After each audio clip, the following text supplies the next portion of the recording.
Hingga saat ini pemirsa, dunia pendidikan di Indonesia masih menerapkan dua kurikulum secara bersamaan, yaitu kurikulum 2013 dan kurikulum Merdeka, ditambah dengan penekanan dan pendekatan pembelajaran yang lebih mendalam dan bermakna bagi peserta didik.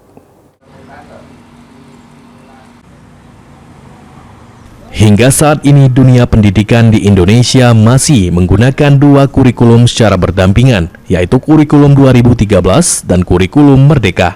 Kedua kurikulum ini diterapkan sesuai kesiapan masing-masing satuan pendidikan. Pengembang teknologi pembelajaran BKTK Sumatera Selatan, Bastudin mengatakan, berdasarkan Permen nomor 12 tahun 2024 bahwa sekolah masih bisa menggunakan kurikulum K13 sampai dengan tahun 2026, khusus daerah terpencil sampai tahun 2027. Sementara penerapan kurikulum Merdeka berlaku sejak tahun 2025 dengan dua opsi serentak atau bertahap.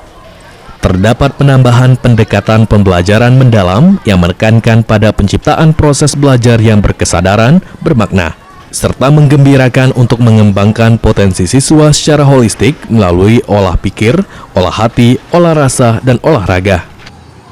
Sebenarnya pada saat ini berlaku dua jenis kurikulum.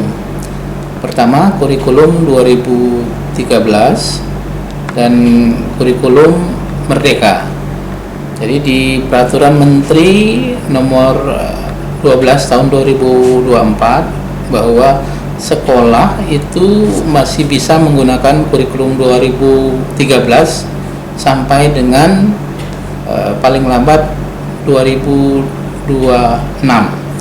Khusus untuk daerah yang terpencil, maka sekolah masih boleh menggunakan kurikulum 2013 sampai dengan tahun 2027.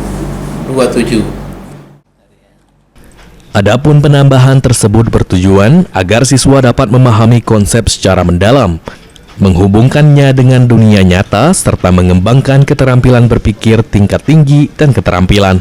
Ilham Wahyudi, PAL TV.